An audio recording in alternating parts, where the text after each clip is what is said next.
Bonjour à tous, nous allons démarrer cette nouvelle édition, donc ce nouveau café conférence. Aujourd'hui, on va faire du coup un exercice différent d'habitude. On a organisé une table ronde aujourd'hui avec différents intervenants qui vont venir nous parler de leur expérience sur une thématique bien particulière qui est consacrée à l'état de la psychiatrie en France.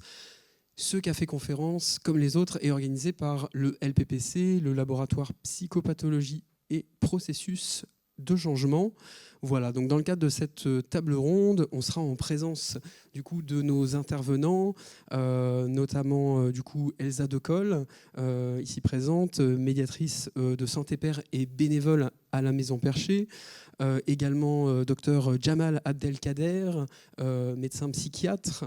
Nous avons aussi Maxime Pérez Zidvogel, je le dis bien, cofondateur de la Maison Perchée, et puis le professeur Damien Fouque, professeur de psychologie clinique et de psychopathologie ici à l'Université Paris 8. Alors peut-être pour démarrer cette table ronde, je vous propose de prendre un petit moment pour vous présenter et nous expliquer un petit peu qui vous êtes, votre parcours. Elsa, est-ce que ça te conviendrait de commencer ?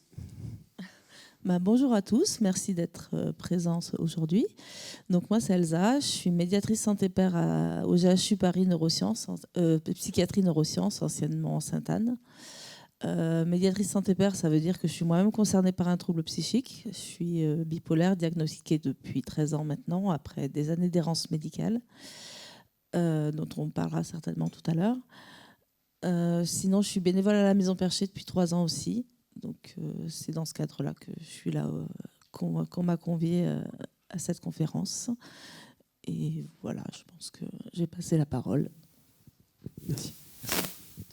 Donc Jamal Abdelkader, je suppose plutôt qu'on m'a invité parce qu'on a pu voir mon travail à l'hôpital public dans un film que vous pouvez voir sur Arte qui s'appelle État limite. Et donc je suis psychiatre. En ce qu'on appelle en disponibilité d'un poste de praticien, donc de fonctionnaire des hôpitaux, depuis presque 1 an et demi. Et maintenant, je fais majoritairement des expertises pour les tribunaux d'Île-de-France et des consultations nomades un peu partout. Voilà. Bonjour à toutes et à tous, donc Maxime, cofondateur de la Maison Perchée, mais avant tout, donc, j'étais étudiant comme vous. Alors que je faisais un bidiplôme de franco-chinois, j'habitais à Pékin. J'ai eu tous les symptômes de la manie, ce que je ne connaissais pas à l'époque, et j'ai eu un rapatriement d'urgence. Suite à cela, découvert du monde de la psychiatrie, et juste une question toute simple à mon médecin et aux équipes soignantes: qu'est-ce qui existe à l'extérieur qui peut m'accompagner, de jeunes, sympas? Et on m'a dit malheureusement il n'y a rien, et d'où l'idée et la volonté de créer donc d'abord Bipolaire et Fier, qui a été la première association, qui est ensuite devenue la Maison Perchée, qui est donc une association basée sur la péridance. Merci. Bonjour à tous et à tous. Damien Fouque, psychologue, psychothérapeute, professeur de psychologie clinique et de psychopathologie à Paris 8 au sein du LPPC. Je remercie Geoffrey d'organiser ces cafés-conférences. Donc je suis enseignant-chercheur. J'ai 2 grandes thématiques de recherche autour des syndromes psychotraumatiques d'une part et des problématiques de surpoids et d'obésité d'autre part. Mais je suis là aussi parce que j'ai eu une dizaine d'années d'expérience en tant que psychologue hospitalier à la fonction publique hospitalière, et j'ai travaillé auprès de patients dans des services de psychopathologie de l'adulte et d'addictologie, avec notamment des prises en charge spécifiques pour des patients souffrant de troubles bipolaires. Merci beaucoup. Alors pour introduire cette conférence qui porte sur l'état de la psychiatrie en France, c'est une thématique qui intéresse du coup les professionnels, les futurs professionnels que vous êtes pour nombre d'entre vous, mais aussi les patients, leurs proches. Donc c'est une thématique plutôt large. La psychiatrie aujourd'hui, elle est à la croisée des chemins. Vous n'êtes pas sans savoir que on souffre d'une pénurie de moyens importante, d'un manque de structure, et puis aussi d'une inégalité de soins de santé sur le territoire en France. Au milieu de tout ça, il y a aussi des innovations en psychiatrie. Il y a des nouvelles pratiques qui émergent, dont on va parler un petit peu aujourd'hui. Donc c'est important d'ouvrir le débat. Alors pour briser la glace, on va commencer par une première question que donc je vais adresser à nos intervenants. Peut-être ici, là, je m'adresserai à vous préférentiellement dans un premier temps, Jamal et puis Damien. Selon vous, du coup, lorsqu'on parle de l'accès aux soins en psychiatrie, quels sont les principaux freins pour vous à une prise en charge efficace aujourd'hui en France? Oui, le psychiatre d'abord. C'est une question importante. Par quel bout la prendre? Parce que c'est vrai qu'on a l'impression que, comme le tonneau fuit de tous les côtés, savoir comment prendre en charge correctement les personnes, honnêtement, je pense que ce n'est pas possible. Voilà. Je vais vous dire une chose très évidente, c'est que pour pouvoir prendre soin d'une personne, il faut d'abord l'accueillir. Et donc, du coup, je ne crois pas aujourd'hui qu'il y ait des capacités d'accueil. Je disais tout à l'heure que j'exerce maintenant une activité d'expertise, donc ça m'arrive très souvent d'aller dans les maisons d'arrêt, dans les commissariats de police, et je me retrouve du coup à aller en maison d'arrêt, ici, là, dans les parages, que ce soit à Paris, en Ile-de-France, et je tombe sur des personnes qui ont commis des crimes, des délits, qui se sont retrouvées en détention, et en fait, elles sont complètement folles à ce moment-là, quand je les rencontre, et je découvre qu'en fait, les raisons pour lesquelles elles sont en prison et qui les ont conduits à commettre cet acte étaient déjà dans un moment de folie. Je contacte l'entourage, je me rends compte que l'entourage avait déjà alerté parfois des dispensaires pour dire il y a quelqu'un qui ne va pas bien dans ma famille, j'aimerais bien faire quelque chose, je ne sais pas quoi faire parce qu'il n'entend pas raison, parce qu'il ou elle ne se rend pas compte. Et en fait, la réponse qu'on va avoir, c'est écoutez, nous on est désolé, mais on ne peut déjà pas se déplacer. Mais en plus, pour vous proposer un rendez-vous, les délais vont être très très longs.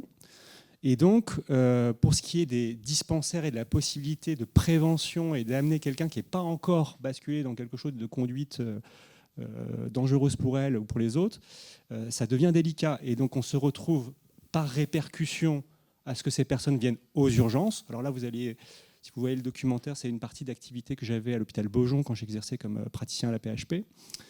Et donc, en fait, là, vous avez le tout venant de la souffrance psychique qui se retrouve aux urgences.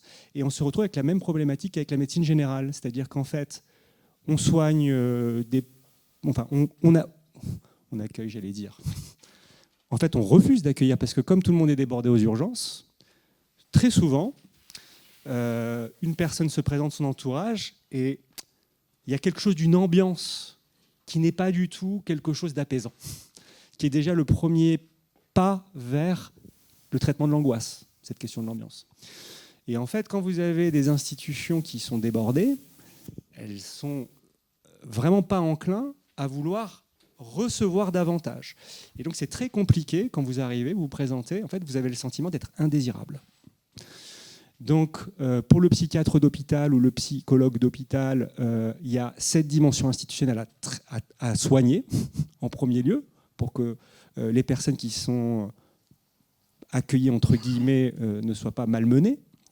Et après, du coup, l'entrée, ça va être alors soit vous avez une pathologie, des symptômes qui vous mettent en danger ou peuvent être dangereux pour tout un tas de raisons et que ça déraisonne trop. On dit la personne va être privée de liberté éventuellement pour aller dans un hôpital qu'on appelle psychiatrique de secteur.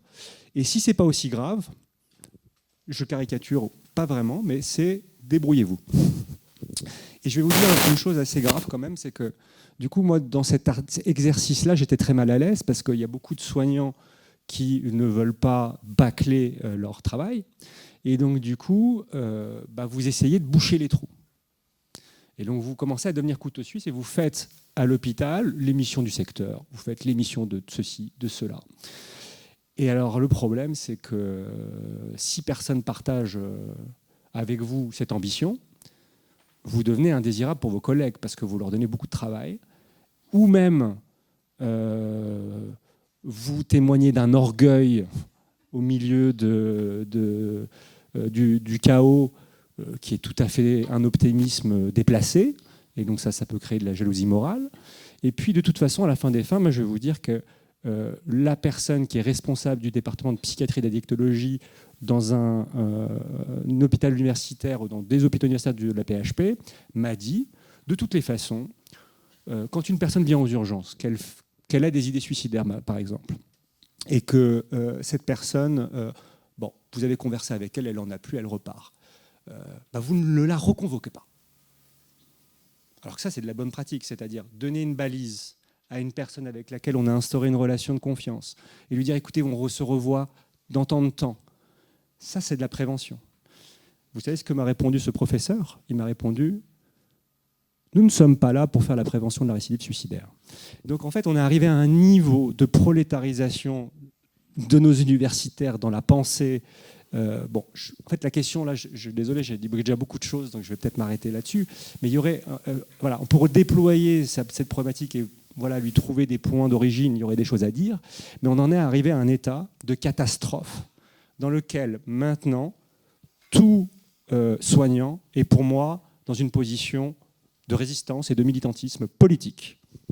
Parce que si vous n'avez pas en tête un certain nombre de valeurs cardinales qui doivent vous protéger de dérives psychopathiques et perverses, ça va très mal se terminer parce que les organisations dans lesquelles vous allez être plongé, les organisations du travail, elles vont vous conduire à ça. Et de plus en plus dans la formation aussi, on a cette tendance à glisser vers davantage de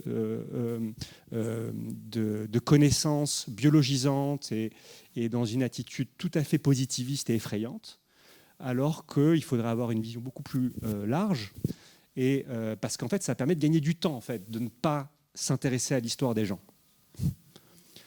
Et donc, on en arrive à une médecine vétérinaire, et je suis très désolé de dire ça, parce que je pense que les vétérinaires ont plus d'empathie pour les autres espèces animales que la nôtre, que nous-mêmes aujourd'hui. Et voilà. Bon, j'ai dit beaucoup de choses, j'espère que c'est un peu clair. Voilà, je te laisse poursuivre. Merci beaucoup. Oui, je pensais que c'était important, vu ta question, Geoffrey, que notre collègue psychiatre parle de sa perception de la psychiatrie. Et on a bien eu son récit, son vécu de l'intérieur, hein, et avec le constat de délabrement du système de soins. Quand on revient à ta question sur quels pourraient être les freins, hein, c'est ça, hein, à l'accès aux soins. Alors, le système est déjà malheureusement défaillant. Peut-être une nuance, il y a bien sûr des différences géographiques, mais il y a globalement quand même un effet de saturation considérable et un manque de moyens humains que vous avez bien mis en avant. Maintenant, au niveau plus social, le frein numéro 1, à mon sens, c'est la stigmatisation dont fait l'objet les troubles psychiques, aujourd'hui encore. Alors peut-être ça progresse, peut-être ça s'améliore, mais il y a encore une grande partie du chemin à faire, à mon sens. Alors la stigmatisation, en plus, il ne faut pas croire que ça concerne que monsieur et madame tout le monde, mais ça peut concerner aussi les soignants.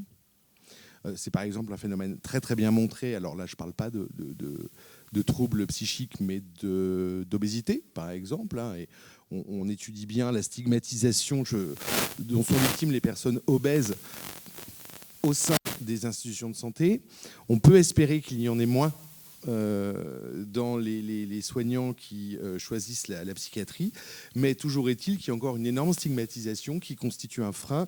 Cette stigmatisation s'intériorise et déclenche des sentiments de honte. Je pense que ça, c'est un facteur. Il y en a plein d'autres, évidemment, mais un facteur premier qui est un frein à ce que les gens qui souffrent de pathologie mentale puissent avoir recours à des soins spécifiques qui, comme tu le disais, existent aujourd'hui, même si parfois ils sont malheureusement pas accessibles, pas assez accessibles, ou pas prodigués de manière suffisamment humaine parce que le contexte ne le permet pas. Merci beaucoup pour vos réponses. Alors, du coup, sans plus tarder, je me tourne vers vous, Elsa, Maxime, pour peut-être nous indiquer, vous, de votre côté, qu'est-ce que vous avez vécu lorsque vous avez eu des difficultés. Et donc, est-ce que vous avez eu des difficultés en matière d'accès aux soins? Est-ce que vous en expérimentez éventuellement toujours aujourd'hui? Qu'est-ce que vous pourriez nous en dire de ça? Des difficultés, malheureusement, il y en a toujours. Je pense qu'on en a tous vécu. La première, c'est déjà de trouver un spécialiste. Un psychiatre, un psychologue, peu importe, et savoir qu'il y en a très peu et trouver le bon, c'est pas évident parce que non seulement il faut le trouver, mais il faut que le courant passe bien entre nous aussi et qu'il y ait une confiance mutuelle qui s'instaure. Personnellement, mon expérience des psychologues a été très mauvaise au début de ma prise en charge. Donc c'est là que je parle de confiance et de rapport important entre les deux. Moi, les psychologues ont toujours cherché à trouver le problème dans mon enfance, alors que moi, ce que je cherchais, c'était à parler de mon présent. Jusqu'à suspecter, j'ai 3 frères, que j'avais été violée ou de maltraitée par mes frères dans mon enfance. Et les psychologues ne sont jamais allés chercher plus loin que ça, en fait, alors que tout se passait très bien dans ma famille. Les psychiatres, pareil, il n'y en a pas assez. Il faut trouver celui qui nous convienne. Il y a les coûts aussi qui sont un gros frein à la prise en charge parce que il y a beaucoup. Donc les psychologues sont très peu remboursés, un tout petit peu maintenant, je crois que c'est 30 € sur 10 séances ou quelque chose comme ça. Mais ça coûte en moyenne 100 € la séance, donc on est loin de la prise en charge complète. Les psychiatres aussi, avec les dépassements d'honoraires. Donc c'est pas donné à tout le monde de pouvoir se faire soigner, malheureusement. Donc beaucoup abandonnent ou se tournent juste vers leur médecin généraliste. Pour les freins, après, il y en a beaucoup d'autres. La stigmatisation dont tu as très bien parlé, donc je ne reviendrai pas dessus. Mais quand on parle de stigmatisation des soignants, de la part des soignants, c'est aussi de la part des généralistes ou des autres spécialités. Quand on a un trouble psy, logiquement, très souvent, on n'est pas pris au sérieux quand on a des plaintes somatiques. Si je prends mon exemple, moi, il a fallu 1 an et demi pour que mon généraliste me prescrive une radio du bassin alors que je souffrais d'une spondylarthrite ankylosante. Donc c'était oui, non, mais c'est à cause, on s'en revient à l'obésité aussi, à cause de votre poids, ou quand on arrive aux urgences, c'est forcément parce qu'on a un problème psy, mais le somatique n'existe pas en fait. Pour les gens, on n'est vraiment pas pris au sérieux et du coup, on a plus de mal à se tourner vers les soins, donc les soins somatiques aussi. Voilà, je pense que Maxime va compléter ce que j'ai oublié de dire. Merci.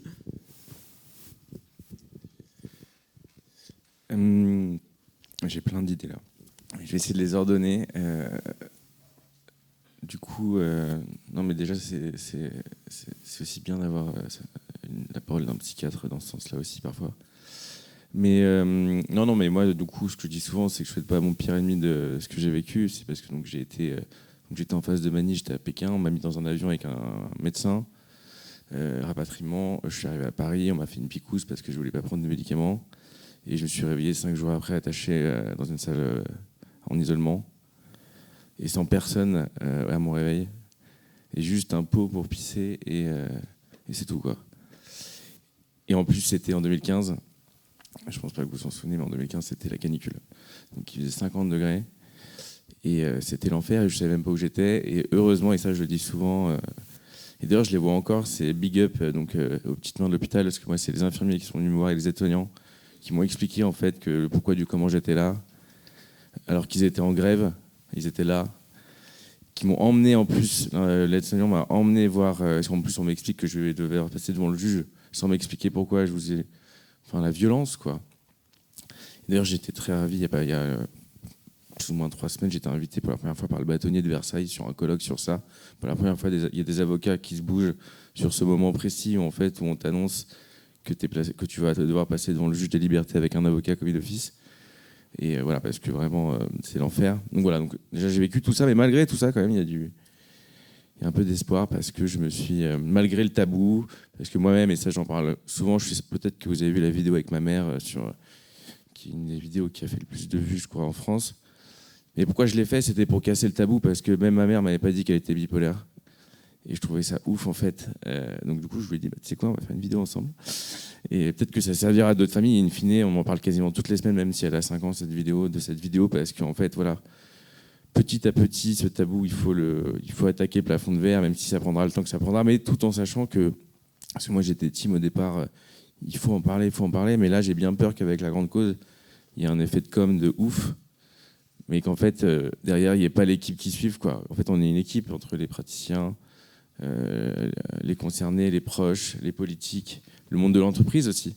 Parce que tout ça doit évoluer ensemble et ça suffit. Enfin, le jeu des vases communicants, ça fonctionne pas. Donc moi, c'est ce qui m'inquiète et ce que je vois au quotidien, parce que maintenant, en tant que cofondateur de la Maison Perchée et étant assez identifié, en fait, on m'appelle, on va pas dire tous les jours, mais presque, pour que j'aide des gens à trouver des places en pédopsie, pour que j'aide des gens à trouver des places pour un psy, des places en urgence pour des addictos, des places en urgence tous les jours presque. Vraiment, en ce moment, c'est tous les jours presque. Avec le printemps et tout ça, bref. Mais tout ça pour dire que c'est pas aux concernés de moi, c'est ce que je dis beaucoup aux politiques, parce que du coup, même la Maison Perchée, on est sous l'eau, en fait, dans le sens où il y a un minimum 3 mois d'attente. On passe notre temps à faire de la réorientation, donc moi, je pense vraiment que quoi qu'il, il faudrait qu'il y ait une plateforme, pas 5 plateformes qui vont sortir comme cette année, sur en fait, qu'est-ce qui existe, où c'est, comment c'est, et gagner du temps par rapport à ça, parce qu'en fait, on est encore une fois une équipe. Et plus précisément, par rapport à ce que disait Elsa, il y a aussi un truc par rapport à ma psy, c'est quid d'avoir que des consultants semaine. Si tu bosses et que tu n'as pas le temps ou que tu es obligé d'avoir ce taf pour pouvoir te payer à bouffer, comment tu vas voir ton psy en fait, il y a aussi cette temporalité des consultations, au-delà du prix, au-delà de l'accessibilité, parce que même moi, ma propre psy, elle ne peut plus prendre personne depuis quelques années déjà. Et en ouverture, je dirais enfin, moi, il se trouve que du coup, mon petit cousin, qui je pense veut faire psychiatre grâce ou à cause, peut-être plus à cause de moi, c'est le seul de sa promo là, sur 400 élèves. Donc en fait, ok, il y a le numerus clausus, il y a 9 ans, mais quid de l'entre-deux là? Qu'est-ce qui va se passer? D'où? Et du coup, je comprends pas pourquoi il n'y a pas plus de politique sur les MSP, il y a quand même de l'existence, je ne sais pas si vous avez entendu parler de Sésame notamment, qui a été monté par Johanna Couvreur. Il faut se bouger parce qu'en fait là, il y a urgence, mais genre vraiment, et il faut quand même y croire, parce que sinon moi j'y ai cru, plusieurs fois évidemment, je me suis posé la question d'arrêter la Maison Perchée, parce que ça nous arrive souvent de nous-mêmes tomber malades en voulant aider les autres dans l'équipe salariée, et de se dire mais c'est pas juste en fait. Mais bon, la relève est là, donc voilà. Merci beaucoup. Du coup, je voulais enchaîner avec une question un peu toujours dans cette thématique pour vous, Elsa, Maxime. Vous l'avez évoqué, mais peut-être plus largement, est-ce que vous avez eu le sentiment d'être bien accompagné en fait, au niveau psychiatrique, au niveau psychologique Par les professionnels. C'est ce que j'expliquais tout à l'heure pour les psychologues. Ça a été très compliqué pour moi d'en trouver un qui réponde à mes besoins. Je l'ai trouvé seulement au mois d'octobre. Donc, alors que ça fait 13 ans que je suis diagnostiquée et 12 ans que je souffre depuis mes 12 ans. Donc ça fait, si je calcule, ça va faire 30 ans que je souffre et que j'ai essayé mon premier psychologue, j'avais 17 ans. Et dans tout ce laps de temps, en fait, il m'a fallu attendre mes 41 ans pour trouver un psychologue qui me corresponde et qui m'écoute enfin et qui réponde à mes besoins. Donc l'accompagnement, personne ne m'a guidée, donc on frappe au hasard en fait un peu des portes. Moi j'ai eu la chance d'être prise en charge en CMP et de trouver un bon psychologue en CMP. Donc l'accès, le problème de coût, il n'y en avait pas.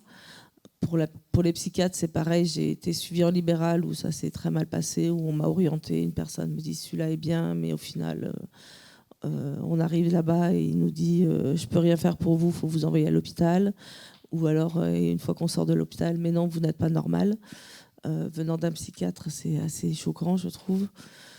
Donc, pour en revenir à l'orientation, c'est vraiment un peu au cas par cas. En fait, on teste. Comme disait Maxime, on nous demande, on nous sollicite toujours pour trouver un bon accompagnement, quel psychiatre est bien, quel psychiatre est pas bien, mais c'est très personnel et il n'y a pas de structure qui fournisse réellement une liste des lieux de prise en charge en fait, et ça manque beaucoup. Après l'accompagnement, c'est aussi l'accompagnement de l'entourage. Donc là-dessus, j'ai eu la chance d'être très bien soutenue, très bien entourée, que ce soit par ma famille, mes amis. Au travail, c'est plus compliqué. Enfin, c'était plus compliqué jusqu'à ce que je devienne médiatrice santé-père, où là, mon trouble est forcément affiché, donc il n'y a pas de problème. Mais la stigmatisation au travail, c'est un gros problème, et donc là, c'est plus compliqué. Voilà pour l'accompagnement. Je ne sais pas si Maxime veut compléter. Non, quand je parlais tout à l'heure du rapatriement, en fait, et du coup, j'ai été en hôpital de secteur, et ma première psy, genre première interaction avec une psy, elle m'a dit en gros que, parce qu'en fait, avant mon rapatriement, j'étais entrepreneur en Chine, et elle m'a juste dit, Maxime, oubliez, vous ne pourrez plus jamais entreprendre et pas avoir de vie de famille. Texto, genre. Et du coup, j'ai changé de psy. Parce que j'avais la chance d'avoir des contacts et une famille, parce que ma famille était très présente. C'est aussi un truc que je dis tout le temps, c'est que rien n'arrive par hasard non plus. Si j'ai pu monter cette association, c'est parce que mes parents étaient là dès le début. J'avais un toit, j'avais de quoi manger, j'avais la liberté d'avoir tout le cadre idéal pour m'éclater et me dire voilà, il y a tout à faire parce que je suis moi-même concerné. Donc il n'y a pas de raison que si ça mène moi, ça ne puisse pas faire évoluer les choses. Et évidemment, servir pour se rétablir, c'est clairement l'adage que j'ai aussi trouvé à ce moment-là. Et il se trouve que depuis ce moment-là, je n'ai pas fait de réhospite. Donc comme quoi ça fonctionne aussi. Mais oui, c'est surtout l'entourage des proches. Enfin, moi, j'ai été quand j'ai eu 2 ans de dépression à ce moment-là, et en fait, du coup, c'était trop dur pour mes frères et sœurs. Donc je suis parti de chez moi. J'ai fait ma dépression chez ma tante, en fait. Parce que mon frère et ma sœur n'avaient aucune aide. Ils avaient 12 et 17 ans, et c'était trop dur pour eux de voir leur grand frère. Je suis resté 17 mois dans ma chambre, en fait, sans sortir. Et je trouvais ça ouf qu'il n'y ait rien pour eux, en fait. Il y avait l'UNAFAM pour les darons comme dames, mais on n'aime pas l'UNAFAM. Et pas grand-chose, et surtout pour les petits frères et sœurs. Et depuis, il y a le Funambule, je ne sais pas si vous connaissez, vous pouvez regarder, qui a été créé par Hélène Daftian, qui est une psychologue que j'adore. Mais voilà, donc il y a eu ce truc-là, mais au-delà de ça, j'ai eu la chance d'être, encore une fois, soutenu notamment par ma tante, donc le professeur Laurence Zidvogel, qui est donc experte française mondiale du microbiote, et qui en fait m'a pendant 1 an requinqué, où j'ai fait plein de trucs un peu de régime et tout ça, pour perdre en fait les 30 kilos que j'avais pris à cause des médocs, et pour prendre confiance en moi et en mon corps. Et c'est de là que j'ai pu aussi repartir et avancer dans mon projet. Donc tout ça pour dire que c'était in fine un truc très familial, où du coup l'accompagnement est passé par là, et avec en plus du coup ma psychiatre que j'ai pu rencontrer dans un centre expert, et qui me suit depuis le début, et avec qui j'ai une relation assez top, bien que maintenant je la vois qu'1 fois par an. Mais j'ai eu beaucoup de chance, et ça c'est pas voilà, donc c'est aussi pour ça qu'à travers l'association avec mes cofondatrices, j'ai eu aussi beaucoup de chance de rencontrer mes cofondatrices. Enfin voilà, la vie est faite de rencontres, mais en réalité on peut pas s'en sortir tout seul, ou alors à minima permettre à d'autres qui n'ont pas cette chance d'avoir des proches et un soutien psy, de pouvoir au moins avoir ce lieu, ce qui était l'origine, enfin le souhait original de Maison Perchée, c'est-à-dire un lieu pour toutes et tous, peu importe son histoire.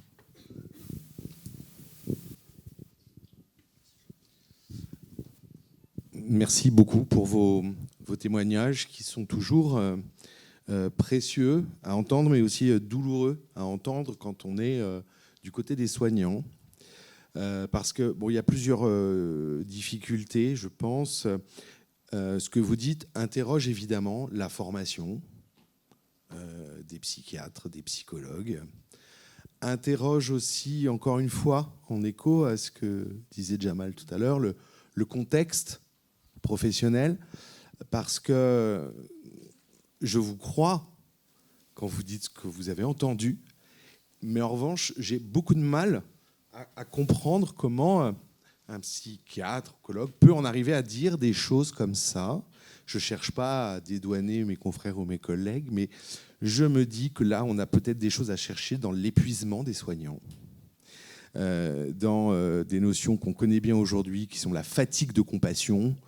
En gros, si vous voulez, c'est l'équivalent, pour ceux qui ne connaissent pas, c'est l'équivalent d'un burn-out, mais n'importe quel professionnel peut faire un burn-out. La fatigue de compassion, c'est, si vous voulez, pour dire les choses simplement, l'équivalent du burn-out chez des gens qui sont impliqués relationnellement dans l'aide aux autres.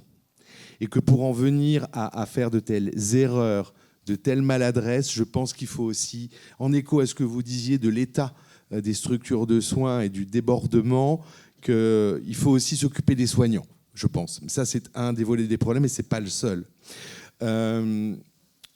Comment trouver le bon professionnel de santé mentale ? C'est ça la question qui est posée. Alors des fois, on a de la chance, des fois, on n'a pas de chance. Et ce qui est assez questionnant pour moi, c'est que, de mon point de vue de professionnel, je sais, alors ça dépend, bien sûr, des lieux et des types de problèmes que l'on rencontre, mais il existe des ressources, des réseaux de soutien, des associations de patients, des centres experts, des groupes d'entraide mutuelle, etc. Et comme on observe ça à d'autres niveaux, j'ai l'impression qu'il y a un problème de réseau, de maillage qui ne se fait pas. C'est-à-dire qu'il existe, même s'il n'y en a pas assez, même si c'est saturé, des centres, des lieux de ressources, mais que ça ne se sait pas ou pas suffisamment, ou qu'on ne sait pas comment y accéder. C'est ça que vous m'évoquez. Moi, je voulais aussi apporter un point de prolongation sur la question de l'entourage. Et plus largement sur la question de la formation, mais aussi de la nosographie, c'est-à-dire de la manière dont on essaye de catégoriser un certain nombre de symptômes, de syndromes, de maladies, de pathologies, de troubles. On appelle ça des troubles parce que ce n'est pas clair en psychiatrie. Et en fait, moi, je suis très gêné par cette nosographie. En fait, je suis très préoccupé par la manière dont la culture influence évidemment nos savoirs. Et je vais faire, pour clarifier un peu, parce que je vois que ce n'est pas clair, je trouve ça assez insupportable, l'individualisation de la pathologie. C'est-à-dire quand quelqu'un fait symptômes, présente des symptômes, je trouve qu'il est déraisonnable de ne pas aller comprendre des dimensions larges qui ont à voir effectivement avec les dimensions du milieu, de l'habitus de la personne, évidemment aussi à un niveau plus large, l'action de notre culture qui est très malade, pour plein de raisons, en tout cas dans certains aspects de domination qu'elle prend sur l'organisation du travail. Et donc, je dis ça parce que c'est encore peut-être pas très clair, mais quand quelqu'un fait symptômes, quand quelqu'un traverse un état comme le tien, par exemple, ou n'importe quelle autre situation, c'est impératif d'aller à la rencontre de son entourage, quel qu'il soit d'ailleurs, et d'essayer de sonder aussi quelles sont les fragilités, pourquoi c'est lui qui résonne autant ou elle qui résonne autant, et parfois on se rend compte, et notamment dans des problématiques souvent aussi qui ont attrait à des jeunes homo sapiens, que ce qui fait problématique, c'est pas la personne, c'est le milieu dans lequel elle baigne. Et c'est pour ça que dans la question aussi de la thérapeutique, ça va avoir des influences considérables d'imaginer des choses comme ça, parce que du coup, on ne va pas vouloir avoir un traitement qui vise à comment dire, uniquement corriger les symptômes d'une personne individuellement, mais on va vouloir au contraire offrir un espace dans lequel cette personne va par elle-même retrouver les outils pour quelque part se soigner elle-même en fait. Et je veux dire, le soignant, je suis très gêné par la position du soignant orthopédiste ou du soignant pastoral, ou du soignant, c'est-à-dire celui qui gère son troupeau de malades par le fait de dresser par... Voilà, je ne veux pas dire qu'il y a des choses qui sont à bannir. Hein. Quand on souffre psychiquement, prendre un antalgique de l'âme, quelle que soit la molécule pharmacologique qu'on préfère, ça peut être nécessaire. Mais en tout cas, je pense qu'il est vraiment nécessaire de réfléchir aux conditions d'accueil. Encore une fois, ça revient à la première question. Et cet accueil en lui-même, il est suffisant parfois pour simplement porter. Et du coup aussi, il renvoie à la question de la démocratie sanitaire, du fait qu'on peut laisser, du coup, une fois qu'on a porté suffisamment, le soin à la personne d'imaginer par elle-même ou de lui offrir des outils qui lui permettent de réimaginer par elle-même ce qu'elle voudrait faire et se permettre de le faire. Non, je voulais dire que j'étais complètement d'accord. Et c'est exactement ce qu'on a voulu mettre en place à la Maison Perchée, dans le cadre où, en fait, à partir du moment où tu es membre, à toi de créer ta propre recette de tout ce qu'il y a et de faire tes choix pour en fait évoluer à ton rythme, mais avec ce cadre en fait qui te permet de donc cette pérédance avec tout ce qui est en place pour en fait laisser à la personne ses choix pour évoluer au sein de la Maison Perchée et comme par exemple Elsa qui était membre puis qui a fait la paire aidante, qui fait la cafette, puis qui fait des interventions.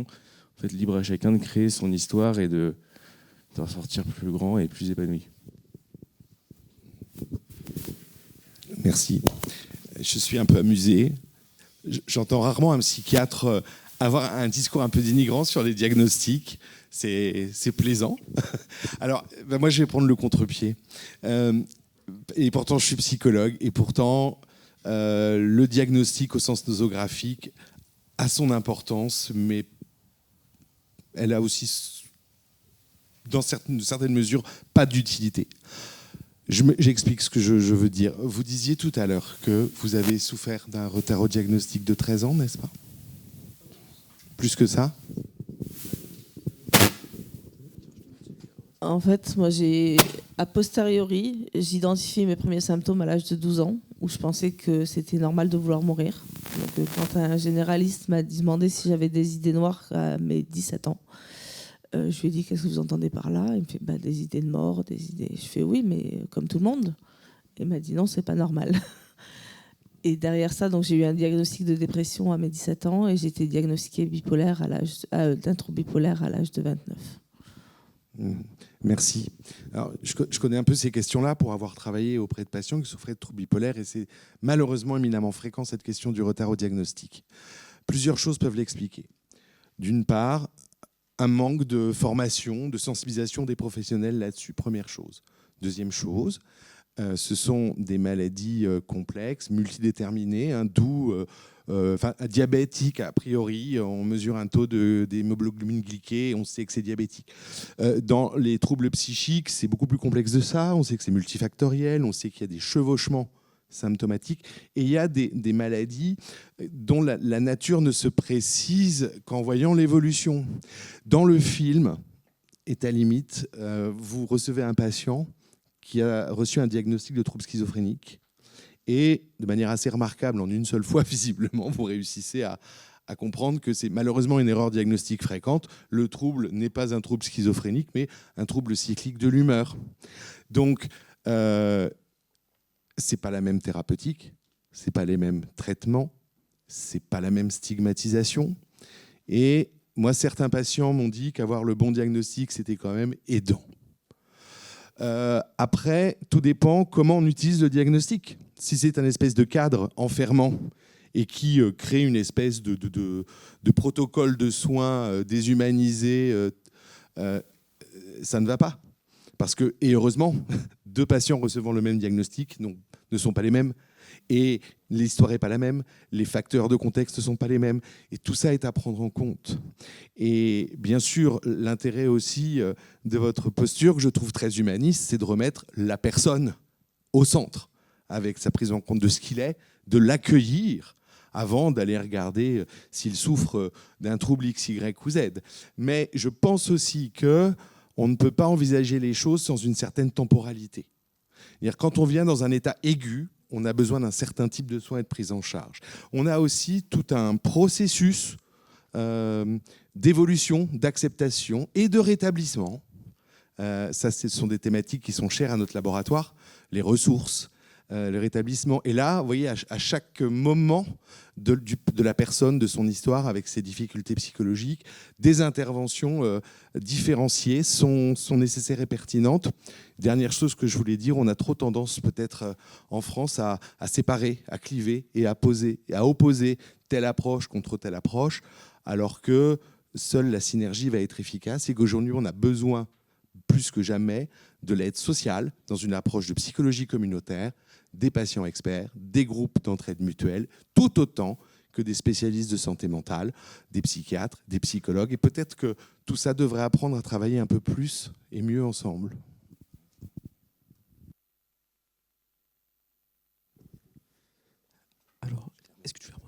Ouais, vas-y. Parce que j'avais vu passer des travaux en anthropologie médicale, notamment au Canada, de la part de quelqu'un dont je crois le nom est Bibeau, Monsieur Bibeau. Et je trouvais assez intéressant, c'était un travail de recherche qui était mené sur le plan international et qui essayait de réfléchir à la question de qu'est-ce que c'est qu'une maladie chronique en psychiatrie, et d'observer une chose comme que j'ai trouvé très intéressante, c'était que l'évolution pour une personne qui traverserait, on va dire, un processus globalement similaire à différents endroits du globe, parce qu'elles auront des prises en charge différentes et parce que dans ces endroits, on a des croyances et des imaginaires différents concernant la possibilité ou non de se chroniciser, et ça a fabriqué quelque chose que dans les pays d'Europe, dans les pays plutôt dits riches, où on a fabriqué des institutions dans lesquelles on envisage a priori certaines pathologies comme pouvant être des pathologies psychiatriques. Et donc le regard porté et les soins pratiqués vont pérenniser la chronicisation et la maladie chronique. Tandis dans d'autres régions, par exemple, prends l'exemple de l'Inde, quelqu'un qui fait ce qu'on appelle dans le jargon une bouffée délirante, une première bouffée délirante, son évolution elle sera complètement différente parce que la prise en charge sera, et le regard porté sera complètement différent. Ce que je veux dire par là, c'est que donc, les croyances portées par nous dans une culture ont des effets réels et des effets de captation réelle. D'accord. Donc c'est pour ça que je suis toujours hyper inquiet, vraiment en permanence, de faire n'importe quoi, parce que j'ai l'impression que potentiellement, ce que je crois n'est pas du tout raisonnable. Et plus j'avance, d'ailleurs, plus ce doute s'accroît. Et c'est pas en se parant d'une armure d'invincibilité de connaissances sans fin qu'on y arrive. On n'y arrive que d'une seule manière, c'est d'aller à la rencontre de l'autre. Et à la manière des anthropologues, d'observer avec une totale ouverture. Et il n'y a que comme ça, je crois, qu'on y arrive. Bref. Merci beaucoup. Et donc c'est ça, garder cette ouverture sur la dimension culturelle et donc cette lecture ethnopsychiatrique des troubles. Alors, je voulais, vous l'avez évoqué en fait, là cette question de la formation en fait des professionnels. Donc là, je fais une petite digression vers cette question parce que c'est une question à mon avis qui peut beaucoup intéresser nos auditeurs. J'aimerais savoir justement, selon vous, donc actuellement, comment on pourrait améliorer la formation en fait des professionnels, que ce soit en psychologie et nous on la connaît pas. À quoi ça ressemble en fait la formation des étudiants en psychiatrie? Qu'est-ce qu'ils apprennent dans les cursus et qu'est-ce qu'il faudrait mettre davantage? Je ne suis pas tout à fait renseigné sur ici et maintenant. Donc, je vais vous raconter moi ce que c'était.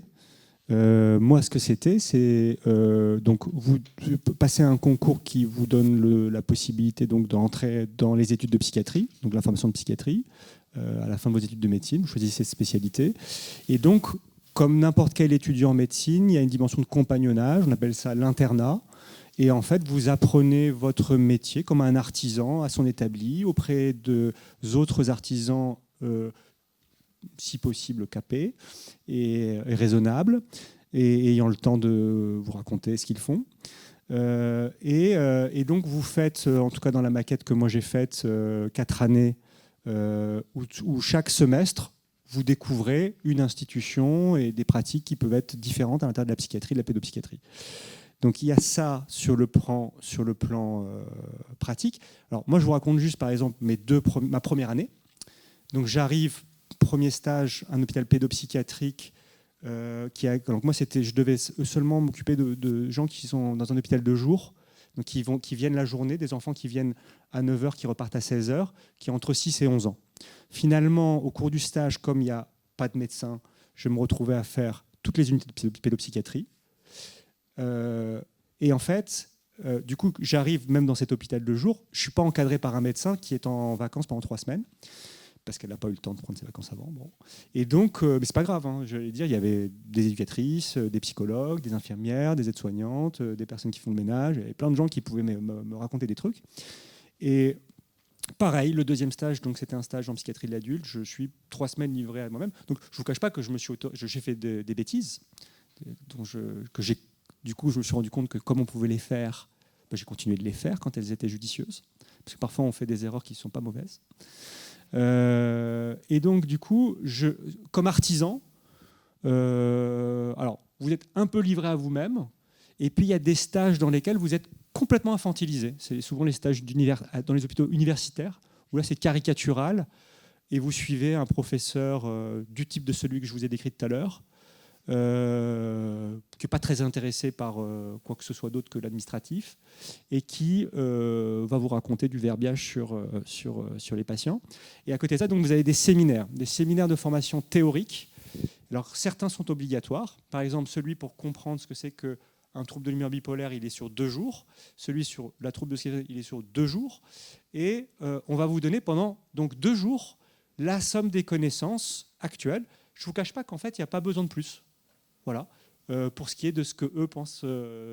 Et de toutes les façons, la connaissance de l'humain, c'est jamais fini, hein, ça prendra toute la vie. Mais les connaissances théoriques sont pas très approfondies. Et après, on peut aller vers des stages, des séminaires optionnels théoriques. Et il y en a un certain nombre à faire. Et là, c'est très variable. Moi, j'ai suivi, par exemple, un séminaire qui était en fait un diplôme universitaire de développement du bébé, du très jeune enfant, qui était donc dans sa vision psychologique et psychopathologique à Paris 5, qui était en fait un diplôme qui passe pour 2 ans normalement aux psychologues de Paris 5, aux étudiants en psychologie de Paris 5. Donc vous pouvez faire ça, comme vous pouvez avoir un séminaire qui a lieu tous les mois, et on va parler, par exemple, de la clinique chez Dostoïevski, qui est passionnant. Dostoïevski, c'est comme ça que j'ai appris mon travail, hein, mais voilà. Je trouve que c'est très bien de lire dans son coin, dans sa chambre aussi, on n'est pas obligé de... Et du coup, pour dire que la formation elle est très imparfaite, elle nécessite beaucoup de curiosité, parce que pour moi, il y a des connaissances en sciences humaines qui doivent être impératives, et je pense que la découverte de l'anthropologie, pour tous les métiers, est fondamentale. Et tout un tas d'autres choses donc, que j'ai fait à côté. Et donc moi, je me suis formé... parce que vous ne pouvez pas non plus prendre le temps de vous faire une licence de philo, une licence de socio, une licence de psycho, une licence ou un master, je ne sais pas quoi. Donc vous faites beaucoup de choses en amateur, mais ça demande de la curiosité individuelle. Voilà.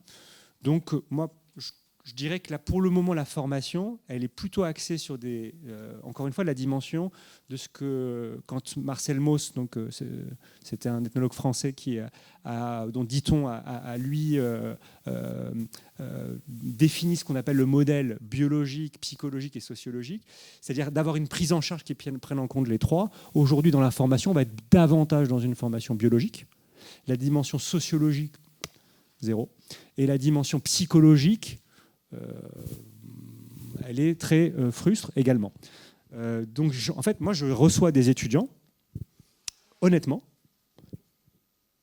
alors, à part quand ils ont eu une vie personnelle qui les a fait s'interroger sur les humains, ils ne savent pas se raconter d'histoire. Ils ne savent pas se raconter l'histoire d'une personne qu'ils ont en face d'elle et rendre cohérent pourquoi elle souffre. C'est morcelé à l'image de la manière dont on leur enseigne la psychiatrie. Et j'allais dire, quand bien même on leur enseignerait correctement la psychiatrie. Je disais tout à l'heure, j'ai vu passer un article comme quoi il faudrait rendre obligatoire l'enseignement de la philosophie dans les études de médecine. Mais moi, je trouve ça aberrant. Aberrant d'avoir ce type de pansement complètement marketing et impudent, parce qu'en fait, vous allez dire à des gens, voilà, la philosophie, c'est ceci, cela. D'ailleurs, la philosophie, il faut s'en méfier aussi, d'ailleurs. On peut dire beaucoup de bêtises là-dedans. Mais ce que je veux dire, c'est que quand on a des organisations du travail qui ne laissent pas le temps aux soignants d'accueillir, de recueillir l'anamnèse et l'histoire de leurs patients, ils vont faire des erreurs thérapeutiques parce qu'ils bâclent et parce qu'ils n'ont pas le temps. Et s'ils avaient la formation correctement faite, de toute façon, ils ne pourraient pas l'appliquer. Donc dire aux gens faites des études de philosophie, ça va être leur dire ok, on va vous rendre peut-être encore plus humaniste ou pas, parce qu'il y a des philosophies qui ne sont pas du tout humanistes, hein, je tiens à le rappeler. Et à la fin des fins, ça va produire éventuellement des médecins plus empathiques, plus compassionnels, ceci, cela, qui vont souffrir et s'épuiser encore plus rapidement de ne pas pouvoir faire ce qu'il est bon de faire. Donc en fait, ça marche sur la tête. Ça marche sur la tête et, j'allais dire, peu importe la formation, il y a vraiment un problème crucial qui est la question de la place cardinale qu'on donne à la question du soin, qui est un fond, pour moi, c'est une question aussi qui rejoint des tréfonds anthropologiques et biologiques, parce que moi, je suis désolé, je suis un peu long, mais mon prisme de lecture, ce que j'utilise en permanence pour essayer de comprendre la relation de soins, c'est la relation asymétrique de hiérarchie absolue entre, disons, une mère et un bébé. Et c'est ça qu'il s'agit toujours de réfléchir quand on fait du soin, c'est-à-dire des personnes arrivent en position de fragilité, comme un bébé tout à fait immature à la naissance. Et nous, qu'est-ce qu'on doit faire ? On doit le porter, on doit l'accueillir et créer des conditions pour faciliter de nouveau, alors que la souffrance cesse ou que la maturation puisse se faire. Mais cette même mère, quand elle est prise dans une époque où elle est maltraitée, isolée, violée, ceci, cela, et qu'à côté, il n'y a personne pour élever la voix parce que c'est pas normal qu'elle soit seule. Comment ça se fait qu'elle est seule ? Comment ça se fait que même un couple soit seul ? Et en fait, la question, c'est qu'est-ce qui porte toutes ces personnes-là ? Quelles institutions ? Il n'y en a pas. Donc en fait, je veux juste dire une chose, c'est qu'à un moment donné, c'est très très bien ce qu'on va raconter aujourd'hui, mais je veux que vous ayez un truc en tête, un truc très clair, c'est qu'il faut impérativement ne pas se comporter comme des enfants. Et quand vous pensez que des choses sont justes, de les faire, et quand vous pensez des choses injustes, de ne pas les faire et de ne pas obéir. Et quand vous allez vous retrouver sur des terrains de stage et que vous allez voir se répéter des maladresses par manque de temps, il ne faudra pas dire parce que lui et elle est mauvaise. Moi, j'ai vu des gens, j'ai vu des praticiens, là tu parles du film, dans le film, à un moment donné, je m'entretiens avec un aide-soignant qui est très déboussolé parce qu'un monsieur SDF est mort aux urgences dans la salle d'attente parce qu'il n'a pas été pris au sérieux. Et pourquoi il a été foutu dehors par un médecin 2 fois, par un infirmier 2 fois pendant la nuit. Et ce médecin, moi je les connais personnellement. Je sais bien que ce n'est pas des bêtes sauvages. Mais si vous mettez quelqu'un dans des conditions d'hostilité, vous allez le transformer en quelqu'un de très hostile. Et donc quand on met les soignants dans des conditions à travailler comme ils le font là, quand on fait, quand on valorise le résultat de leur travail à travers des indicateurs économiques délirants, eh ben, on aura beau faire toutes les formations qu'on veut, on est en train de détruire le vivant. Voilà. Oui, c'est ça. Donc au-delà de, si je peux résumer, donc au-delà des carences que tu mettais en lumière dans la formation qu'on peut avoir chez les étudiants en psychiatrie, il y a quand même toujours cet enjeu institutionnel en fait qui va malgré tout qui va jouer. Elsa, tu voulais prendre la parole ? Si je peux compléter sur la formation des professionnels, je pense qu'il y a quelque chose qu'on oublie, c'est la place de l'usager. C'est le témoignage de ceux qui sont directement concernés par la maladie. Il y en a beaucoup qui sont prêts à venir témoigner. Il y a un métier maintenant qui s'appelle médiateur santé-père, qui repose sur la pérédance et aussi sur le dévoilement de soi-même pour pouvoir accompagner non seulement les malades, mais aussi les professionnels, pour que tout ça change, justement, parce que je pense que le meilleur moyen de lutter contre la stigmatisation, c'est de rencontrer des personnes, d'être en contact avec des personnes qui sont atteintes de troubles. Et les professionnels de santé, dans leur formation aussi, ça manque beaucoup. J'ai un exemple. J'ai une ancienne collègue qui était épidémiologiste, qui faisait passer des concours, des entretiens, des concours en première année d'école de médecine. Ils étaient 3 examinateurs, il y avait 10 étudiants et il y avait un thème sur la pérédance. Sur les 10 étudiants, il y en a 2 qui l'ont choisi. Un qui s'est planté complètement, l'autre qui s'est à peu près débrouillé. Mais parmi les 3 examinateurs, il n'y en a qu'un qui connaissait ce que c'était que la pérédance, et parce qu'elle me connaissait moi. C'est moi qui lui avais appris ce que c'était. Mais voilà, dans les écoles de médecine, on ne sait même pas ce que c'est que la pérédance. Et je trouve que c'est pas... Enfin, moi, je trouve ça scandaleux. Oui. Juste par rapport à ce que disait Elsa, je rajouterais juste qu'il y a aussi les professionnels de santé aussi nous voient très souvent que dans l'urgence, c'est pas bien en fait. Et c'est aussi important justement dans le cadre par exemple du rôle du MSP de montrer qu'on est là et que quand c'est important d'avoir aussi faire changer le regard qu'ont les professionnels sur nous concernés, parce que parfois on va très bien et même très souvent les gens, par exemple récemment là, on vient de faire un nouveau mocktail à la Maison Perchée qui s'appelle le Tripolaire et personne ne sait ce que c'est le Timi, alors qu'en fait c'est juste quand on est bien quoi. Je trouve que c'est assez révélateur du système. Merci. Damien ? Alors sur la formation, parce que ça nous concerne, toi et moi, en tant qu'enseignant-chercheur responsable du master ici. Alors on a introduit, nous, les enseignements en faisant intervenir des usagers. On en est content, les étudiants en sont très contents, c'est le retour qu'ils nous font. On doit s'améliorer. Alors, pour disserter là-dessus pendant 3 heures. On a 5 ans pour former des psychologues. Et alors, depuis 2011, on forme même, dites donc, des psychothérapeutes. Ça, c'est une dimension du problème aussi, parce que donc cette loi sur l'accès au titre de psychothérapeute est assez récente. Elle avait bien sûr de très bonnes intentions, c'est de protéger les usagers de tout un tas de personnes qui ne sont pas psychothérapeutes. Bon. Et du coup, ce titre a été donné d'emblée aux psychiatres et aux psychologues. Sauf que, ni à ma connaissance, les psychiatres, ni les psychologues, au sortir de leur formation universitaire, n'ont les compétences pour être psychothérapeutes. Ce qui crée chez pas mal d'étudiants un sentiment d'illégitimité terrible. Et qui n'ont de cesse de nous dire « mais donnez-nous des outils, apprenez-nous à être thérapeute ». Et ça n'est pas possible, en 5 ans, de former des gens à être des psychothérapeutes. Déjà, psychologue, c'est difficile, mais alors s'il fallait rajouter en plus cette profession, donc ça nécessite, en tout cas tel que le fonctionnement est aujourd'hui, que les psychologues fraîchement diplômés, les psychiatres, c'est la même chose. S'ils souhaitent devenir psychothérapeutes, il faut qu'ils poursuivent leur formation.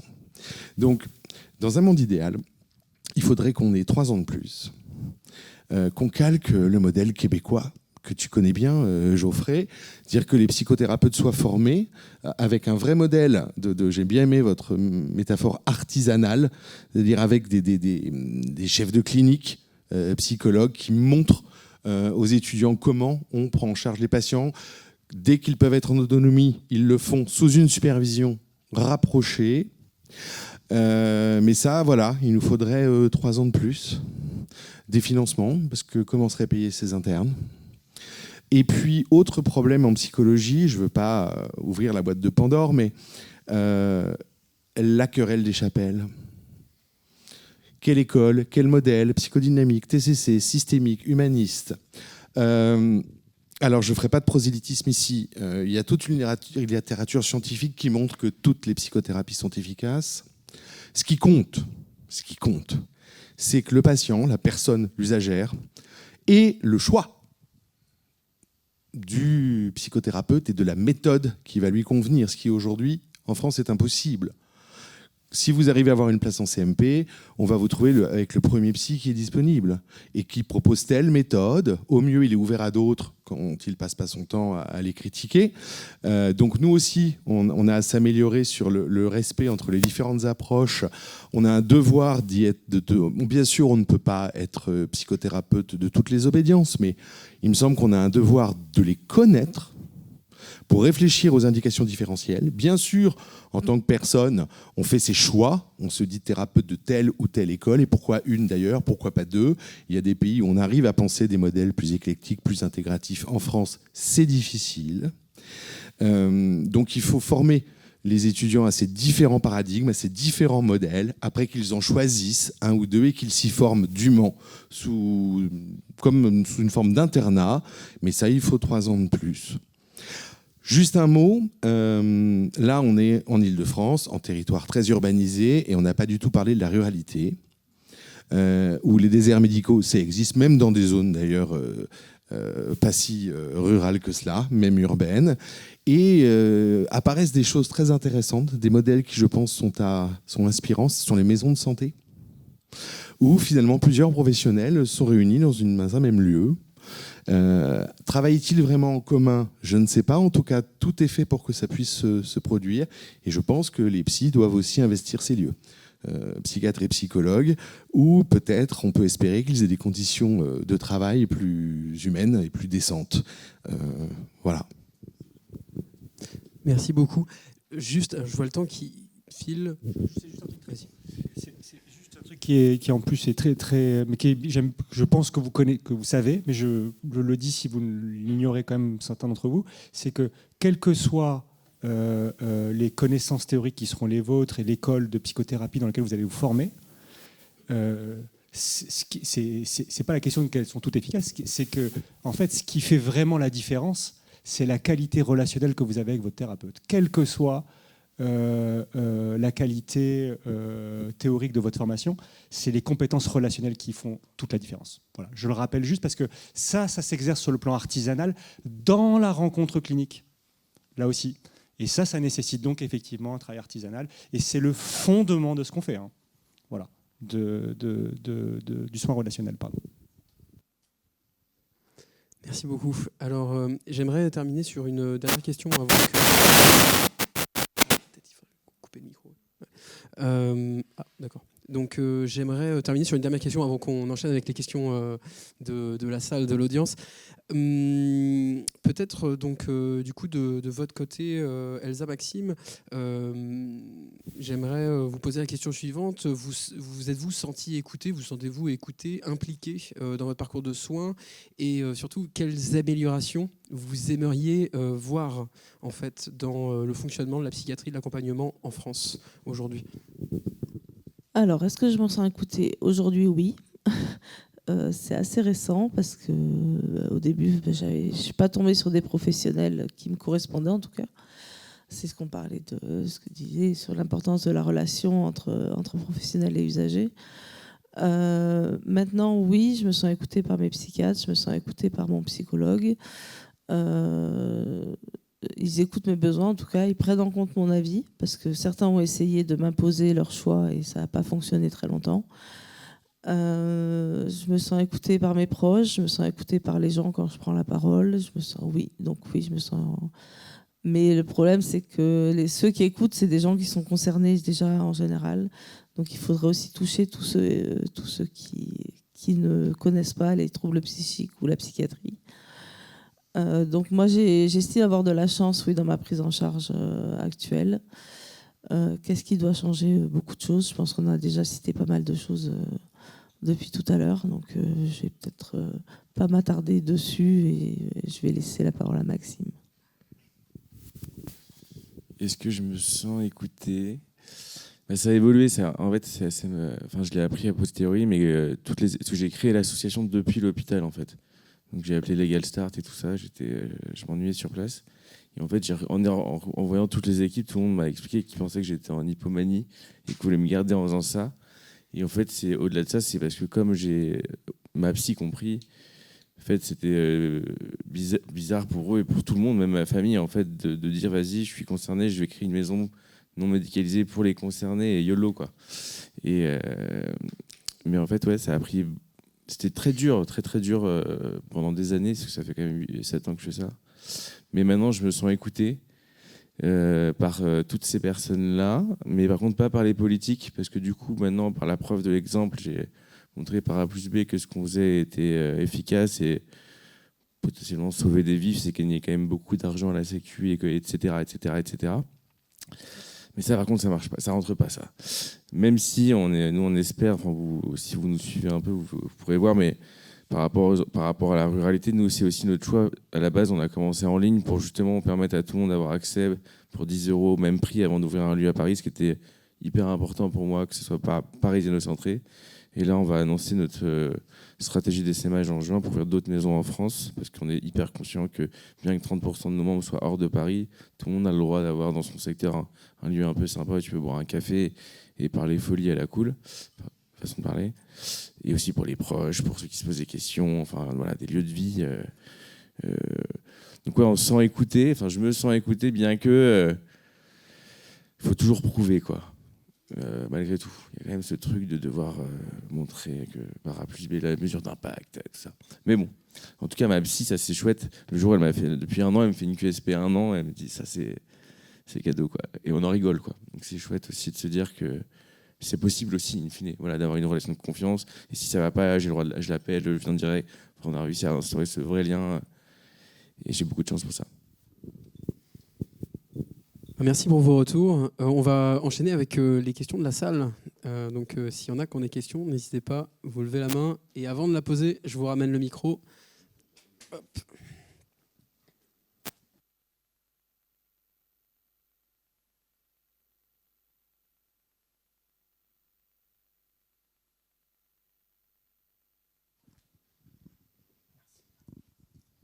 Merci pour la conférence. J'avais une question plutôt pour Jamel Abdelkader, parce que j'ai trouvé hyper intéressant en fait, le fait de recadrer la question du soin, quelle place ça a actuellement. Et j'ai l'impression qu'il n'y a pas de lien avec une perspective politique qui s'axe sur la critique du néolibéralisme, parce qu'aujourd'hui, le néolibéralisme, c'est ce qui soumet les services de soins à la logique du profit, et c'est ce qui fait qu'il y a une efficacité de plus en plus croissante aujourd'hui et une offensive néolibérale extrêmement dangereuse. Et je voulais savoir s'il y avait, comment vous vous situez par rapport à ça. En plus, il y a eu un livre de Frédéric Lordon et Sandra Lucbert qui reprend les thèses psychanalytiques pour analyser tout ça. Et je voulais savoir si c'est un bouquin que vous avez lu ou qui vous intéresse. Et voilà. J'ai pas lu celui-ci, mais il se trouve que j'ai écouté une conférence où il présentait son bouquin. Il est certain que... comment dire ? Je ne vais pas véritablement répondre à votre question comme je fais tout le temps, en fait. Mais je vais rajouter un point par rapport à ce que je disais tout à l'heure. C'est que si on veut être véritablement conséquent sur la question de la souffrance psychique, y compris individuelle, mais j'allais dire même collective, il faut appliquer un certain nombre de politiques de santé conséquentes et qui vont prévenir la souffrance. Et donc, là, cette année, vous savez, c'est une année consacrée à la souffrance psychique, qui est une grande cause nationale. Bon. Ce que tu as décrit, Max, ce que vous avez décrit ensemble, en tout cas, c'est la fabrication de lieux, encore une fois, qui viennent porter. Donc on parle toujours de la même question. La question de la sociabilité, de l'accueil en vue de la convivialité et de quelque chose qui largement a à voir avec la question des solidarités. Et qu'est-ce qui fait que la maille porte la cité et les personnes qui vivent dans cette cité. Donc effectivement, on est dans une logique de ce qu'on appelle le marché total, d'une volonté toujours plus grande de privatisation de tous les biens communs, jusqu'à l'eau. C'est pour ça que je parle d'une époque, je suis désolé si ça paraît peut-être complètement dramatisant, histrion et tout ça. Moi, je considère que je suis en résistance. Voilà. Je considère que ça va être que j'ai deux possibilités qui s'offrent à moi pratiquement en permanence, soit me révolter, soit l'exode. Il se trouve que pour l'hôpital public, ça a été l'exode. Voilà. Donc, je pense qu'il y a un lien très profond entre les organisations de la vie publique et de la souffrance psychique. Et si on veut effectivement répondre à cette question, si on veut véritablement, j'allais dire, que la diminution des lits d'hôpitaux n'occasionne pas de problématiques, il faut des politiques de prévention ambitieuses. Et ces politiques de prévention ambitieuses, elles doivent passer par à mon avis, par la question de la culture, encore une fois. Donc, des lieux comme les tiens, des lieux pour y faire quoi ? Pour jouer. Et donc là, je vais reprendre encore une fois mes métaphores de la mère et de l'enfant. Le bébé se découvre lui-même, s'individue et découvre les autres et le monde en jouant avec lui-même. son propre corps pour commencer, et c'est comme ça que son corps se développe et son encéphale également. Et il le fait en interaction avec d'autres Homo sapiens, si possible plein, dans plein de couleurs différentes et tout ça. Et quand ces mêmes Homo sapiens n'ont pas le temps de jouer, ils maltraitent sans faire gaffe. Ils le font tout le temps, parce qu'ils n'ont pas le temps. Et donc la question c'est, est-ce que on a des connaissances aujourd'hui sur le développement humain, le développement animal en général, sur les conditions propices au développement, on le sait tout ça. La question c'est, est-ce qu'on va modeler, comme les Saint-Simoniens le voudraient, ou je ne sais pas quoi, un modèle positif de la société appliquant ces règles scientifiques, pourquoi pas même, j'allais dire si c'était eux. Mais là on n'est pas là-dedans. Effectivement, on est dans une règle de la domination commerciale et marchande. C'est pour ça que je vous dis maintenant, face à un artisan, il faut toujours se poser cette question-là. C'est parfois pour ça qu'ils sont maladroits, parfois ils peuvent être juste crétins, mais est-ce que c'est un marchand, est-ce que c'est un soignant ? Il y a plus que maintenant, presque, en tout cas je pense que c'était dans les années 70, il y a Winnicott qui a donné une conférence face à des médecins sur la question du soin. Et alors lui, son propos, c'était de dire, restez des médecins, ne soyez pas que des techniciens. La technologie, l'évolution technologique est positive aussi pour la prise en charge des personnes, c'est vrai. Mais n'oubliez pas que un bébé, il ne tète pas le sein de sa mère si vous ne le portez pas non plus. Donc il faut être médecin. Et donc là, c'est pareil. Moi, je dirais aux soignants, faut faire un choix. On ne peut pas être marchand et soignant. Donc on ne peut pas faire du public-privé. C'est pas possible.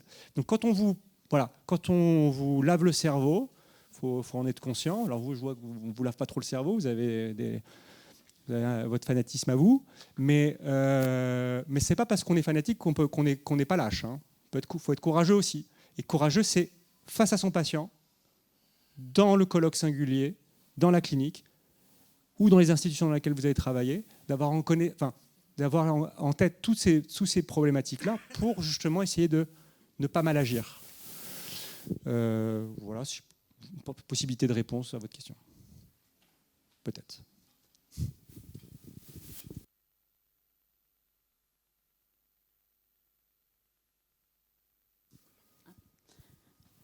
Bonjour, merci. Moi, j'aurais deux questions. Une question sur la place de la mutualisation et est-ce que c'est pensé dans la Maison Perchée et comment on fait pour qu'il y ait plus de mutualisation dans la pérédance. Et la deuxième question, c'est qu'est-ce qui est pensé dans la psychiatrie et comment on fait pour le penser davantage sur le statut qui est entre l'euthymie et la catastrophe, le moment où les gens souffrent, mais ils ne souffrent pas assez pour être dans un truc de contention totale et ils souffrent quand même. Du coup, ne rien faire, c'est de la non-assistance à personne en danger. Et donc, comment on fait dans ce truc-là, surtout que souvent, il y a du déni ou de la nosognosie. Donc, qu'est-ce qu'on peut faire et qu'est-ce qui est pensé sur ça ? Pour la question 1, je dirais que le plus simple vraiment, c'est de passer à la Maison Perchée. Voilà, non mais je suis hyper sérieux. Non, je vous invite vraiment à venir. D'ailleurs, c'est Anna qui est notre première salariée, qui est donc psychologue et concernée, qui a fait des conférences ici, qui le dit tout le temps que justement les aspirants psy devraient passer à la Maison Perchée pour se rendre compte de ce qui s'y passe. Ça devrait être un TPE, je sais pas comment, travaux pratiques. Donc ça, c'est vraiment par rapport à ça. Parce que je peux t'en parler pendant longtemps, parce qu'il y a plein de process qu'on a mis en place, mais le mieux, c'est de venir pour se rendre compte, de parler avec des pères aidants, de se rendre compte de comment tout ça est organisé. Même si, justement, comme quoi c'est possible, tout est basé sur la pérédance d'une manière non médicalisée, et on essaie d'optimiser et que chacun ait sa place, et s'épanouisse, apprenne des choses, avance, évolue, et puis, s'il le souhaite, devenir médiateur de santé père. Nous, cette volonté de dire initiation à la pérédance, qu'en fait, c'est pas donné à tout le monde que de retourner à l'hôpital et de bosser dans une équipe, surtout si elle est comme on a pu en parler aujourd'hui, ça dépendait. Voilà, c'est aussi la loterie, mais voilà, l'idée c'est de faire en sorte que chacun puisse à sa manière, je sais pas pourquoi ça s'appelle comme ça, mutualiser tout un tas de choses. Donc venez à la maison. Et d'ailleurs, j'en profite parce que je vous le dis, on fait il y a les journées mondiales là, donc c'est des journées importantes. Donc on fait une schizofête samedi, donc une journée pour la schizophrénie toute la journée, une bipofête le 29 mars, une border fête le 5 avril. Donc vraiment, c'est l'occasion de venir à la maison et de rencontrer des membres, de challenger aussi vos pratiques, ce que vous apprenez. Et c'est, je pense, hyper important dans le cadre de vos études.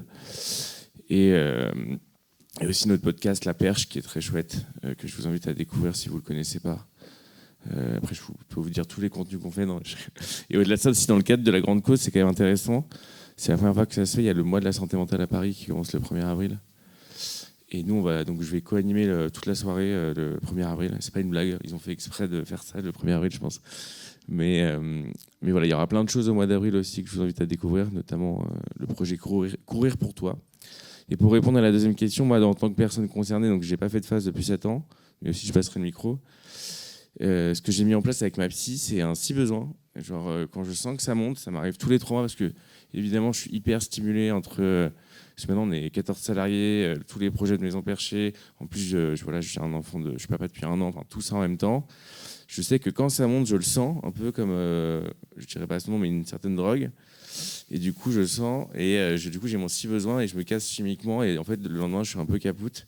Et ça me permet d'éviter l'hospice. Et ce qu'on se dit entre personnes concernées, ce qu'on en parle souvent à la Maison Perchée notamment, c'est que l'objectif, c'est de pas de retourner en hospice pour pas se reprendre 1 mois, parce que c'est souvent 1 mois.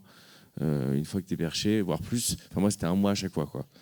Et donc, l'objectif, c'est de s'auto-réguler. Et surtout, et ça, c'est hyper chouette, comme avec Elsa notamment, on est plein, on se connaît super bien, mieux qu'entre potes, pour souvent. Et en fait, on sait que si l'autre, on voit les symptômes, et on peut dire à l'autre, entre collègues, tiens, oulala, tu devrais prendre, t'es un peu speed. Et in fine, c'est aussi comme ça que ça fonctionne via la paire aidance. Et franchement, pour moi, ça a marché. Je ne sais pas si je suis le mieux placé pour répondre à votre question. Je vais vous en dire ce que moi j'en vois, et Jamal parlera du point de vue du psychiatre peut-être. Alors l'idée quand même de cette grande chose qui a été la sectorisation pour les soins psychiques, c'était justement d'avoir une couverture maximale du territoire et de pouvoir proposer des soins gradués en fonction justement du besoin de la personne, en fonction de là où elle en est dans son parcours de soins face à l'expression de sa maladie. Bon, aujourd'hui, ce qu'on constate, c'est que alors déjà en France, on devrait développer une culture de la prévention qui est insuffisamment développée. Et ce qu'on constate, c'est que sont en première ligne souvent les médecins généralistes, qui, je trouve, ces dernières années, sont de mieux en mieux formés, justement à la prise en compte de la personne, de son écoute. Donc là, je pense que c'est en train de progresser, c'est une très bonne chose. Et après, effectivement, on a tout un panel d'offres de soins avec l'idée quand même que l'hospitalisation a quand même pour vocation de traiter l'aigu. Et une fois cette phase aiguë passée, les soins au long cours avaient plutôt vocation à se faire soit dans des structures type CMP, soit en médecine de ville, avec tout le problème que ça pose, du coût du remboursement, des dépassements d'horaires, etc. Et l'engorgement, bien sûr, des CMP.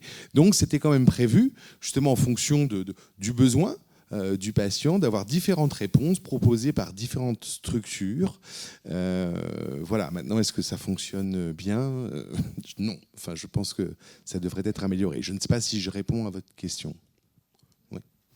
Tu souhaites peut-être ajouter quelque chose ?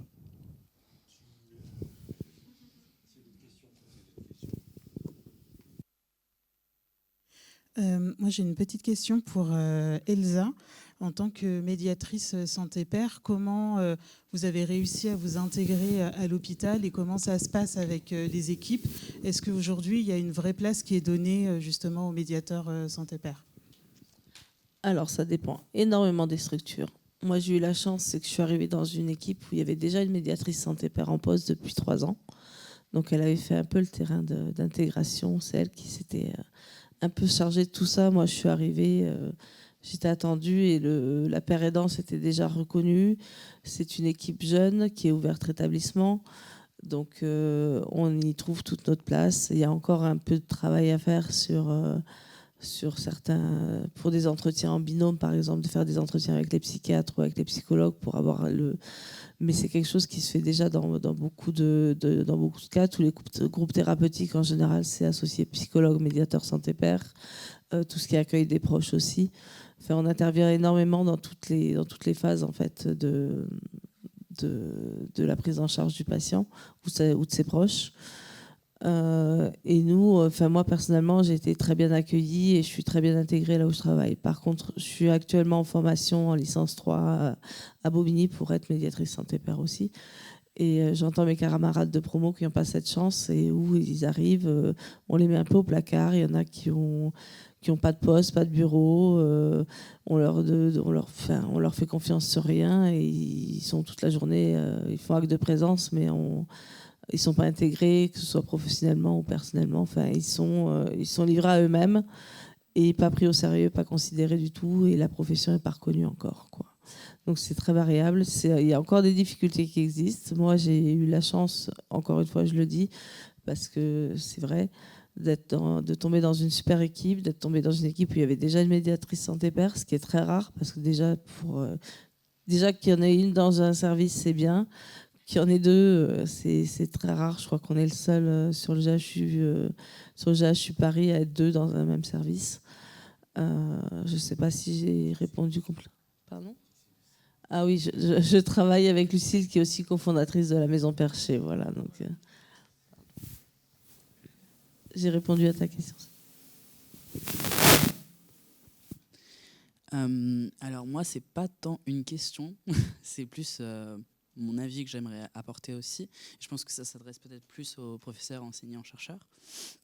Mais je trouve ça très cool d'avoir dit qu'effectivement, il faut ramener le point de vue des personnes concernées au centre de la formation des soignants, psychologues et psychiatres. Mais je pense qu'il y a aussi un rapport, c'est mon avis, et c'est pour ça que j'aimerais bien aussi entendre votre avis vis-à-vis de ça.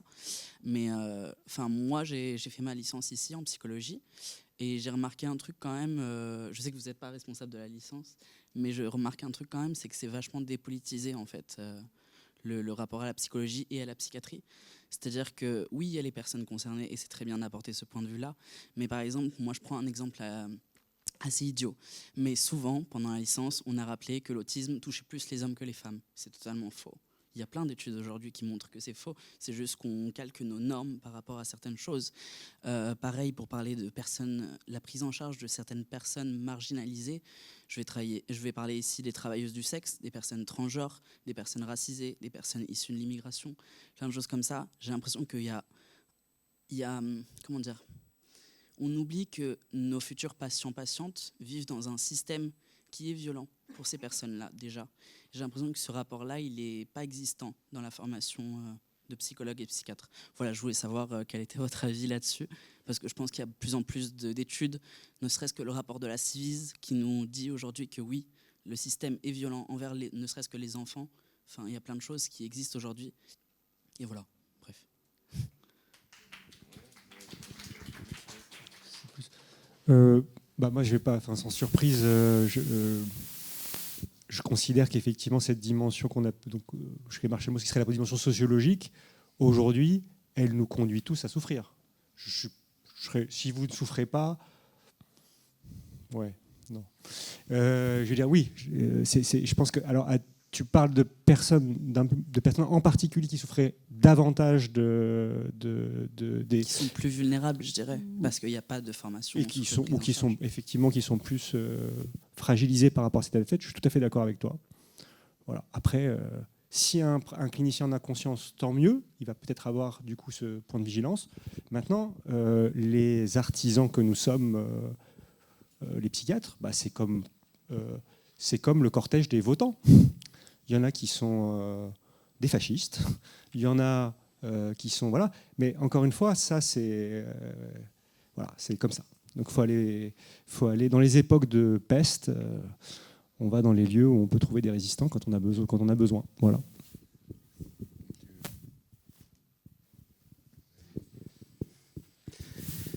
Alors, merci beaucoup pour vos questions et pour les réponses. On va devoir... déjà terminé cette conférence de table ronde aujourd'hui. Merci beaucoup à nos intervenants de s'être prêtés au jeu et d'avoir répondu, faire part de leurs expériences, de leur vécu, de leurs difficultés aussi en tant que professionnels par rapport à ça. Je tiens aussi à remercier chaleureusement toute l'équipe d'organisation de ces cafés-conférences qui ont rendu cet événement possible. Clémence, Diana, Anouchka, Catherine, Sacha et Loukina qui ont géré tout ce qu'il y avait à gérer pour l'organisation de cette conférence. Voilà, donc merci beaucoup à vous pour rendre ces cafés-conférences possibles. Et voilà, on termine là-dessus. Si jamais vous avez quelques questions, peut-être que nos intervenants resteront un peu disponibles quelques minutes pour y répondre. Voilà, merci beaucoup.